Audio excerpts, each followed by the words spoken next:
안녕하세요. CT1의 서재에 오신 걸 환영합니다. 저는 여러분에게 책 한 권을 소개해드릴 성유진 나레이터입니다. 바쁜 일상을 살아가는 우리 학우들을 위해 책 한 권을 소개해보고자 합니다. 제가 소개할 책은 김동인 저자의 감자입니다. 이 책은 1925년에 발표한 한국 단편소설입니다.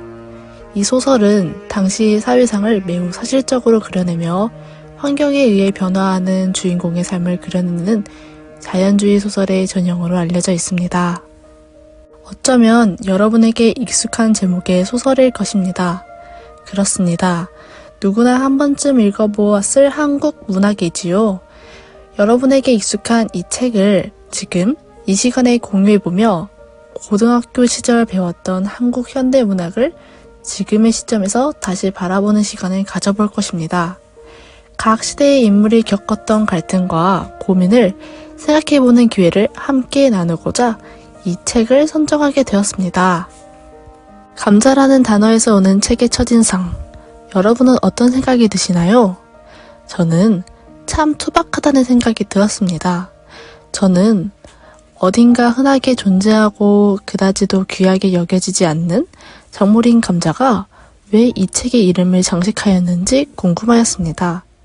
읽다 보니 모든 사건의 시작은 감자밭에서 발단하였음을 알게 되었지요. 이제 본격적으로 글을 함께 읽어봅시다. 글에 주요하게 나오는 인물은 복녀라는 인물입니다. 가난하지만 도덕적인 신념을 지키는 가정에서 자라온 여성이지요. 그러한 그녀의 일생을 바꾼 일은 또 다른 가정의 형성이었습니다. 80원으로 형성된 그녀의 새로운 가정은 가난이라는 굴레 아래에서 자유롭지 못했습니다. 가난이라는 단어는 그녀가 자라왔던 그동안의 신념을 무너뜨리기 충분하였습니다.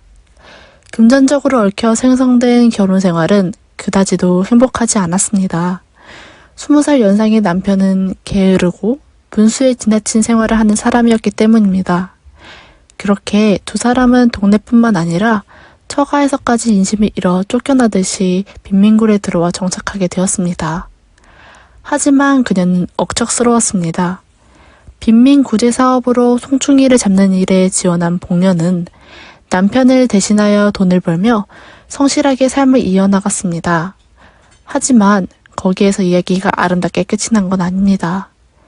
그때부터 비극은 시작이었으니까요. 힘들이지 않고 일당을 받는 여자들을 보며 시작한 성매매는 결국 그녀의 도덕관념을 무너뜨리고 몸을 팔아 생계를 유지하게 되었습니다. 그녀에게 매춘은 오히려 비극보단 행복에 가까웠을지 모릅니다.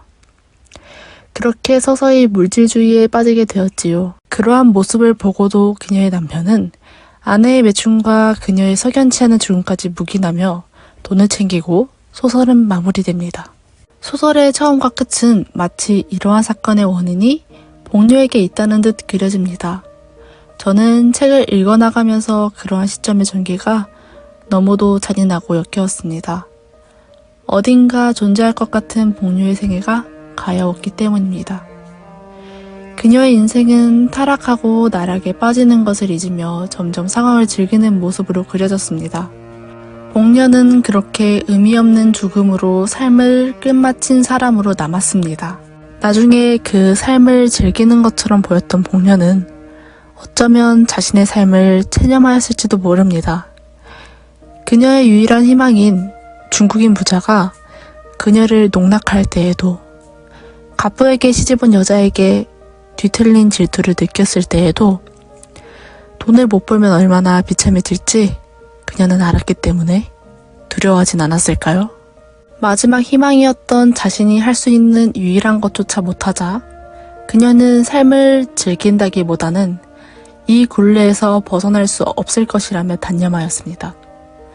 세상에 대해 불만하며 하지 않고 그저 순응하며 살아오면서 개 돼지만도 못하게 그렇게 빈민촌 한 구석에서 조용하게 숨을 거둔 그녀가 참 가엾습니다. 자신이 어떻게 죽었는지도 세상에 모르게 그렇게 세상을 저버렸지요. 사실 복녀의 삶은 멀지 않은 곳에 있을지 모릅니다. 화려해 보이고 물질적으로 풍족해 보이는 이 사회 안에서도 얼마나 추악한 권력의 힘이 작용할까요? 복녀의 생애를 보니 한참 매스컴에서 다루었던 그녀가 떠올랐습니다. 장자연. 그녀는 연예인이라는 화려한 꿈을 품고 방송계에 들어와 그렇게 안타깝게 세상을 져버렸습니다. 특정 직군뿐만 아니라 권력과 돈으로 사람을 유인하여 개인의 이득을 취하는 그런 사람이 현대에도 이어지고 있을 것입니다. 물질은 사람을 변화시킵니다. 그녀는 자신의 성을 물질적 수단으로 이용하였고 결국 고달팠던 생계를 벗어나고자 살기 위한 자신만의 투쟁을 벌이며 그렇게 삶을 수긍하였습니다. 이 책을 읽으면서 앞으로 이 순수한 영혼들이 권력으로 인해 저버리지 않았으면 좋겠다는 생각을 하였습니다. 만약 누군가가 그녀가 잘못이 있다고 말한다면 저는 그녀의 기구한 삶으로 일어난 비극적인 운명을 한 번만 봐달라 호소할 것입니다. 궁지에 몰려 아무런 희망도 없이 살아가던 사람을 짓눌러버린 사회에 책임이 너무도 크기에 한 번만 들여봐달라는 간청과 함께 말입니다. 저는 이 소설을 읽으면서 환경에 따라 변화하는 인간의 모습을 보여주고자 지은 것이라는 생각이 들었습니다.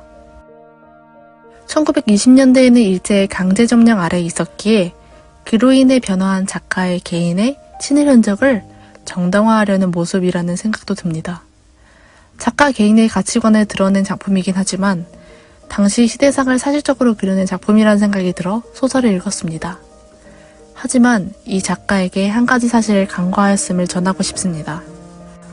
환경이란 인간에게 영향을 주기도 하지만 인간에 의해 변화되는 것이라고 말입니다. 이 책엔 참 많은 이슈들이 존재합니다. 매춘, 돈, 그리고 살인. 여러분은 어떤 단어가 제일 눈에 들어오십니까? 혹시 자극적인 단어에 귀를 기울이고 있진 않으실까요? 우리는 삶을 살아가며 여러 가지 이야기를 접하곤 합니다. 더욱이 정보화 사회인 지금, 이 시기엔 세계 각지의 정보를 쉽게 접할 수 있습니다. 그러기에 점점 더 강한 자극을 추구하고 작은 목소리에 귀를 기울이는 것을 경시하곤 합니다. 많은 양의 정보에 휩쓸리며 점점 더 우리는 자극에 둔감해지는 것은 어쩌면 당연한 일입니다.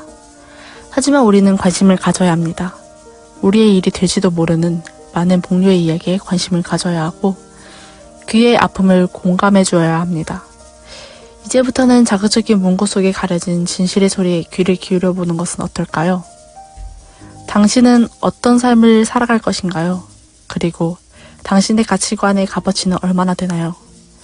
이러한 물음을 끝으로 마무리하도록 하겠습니다. 감사합니다.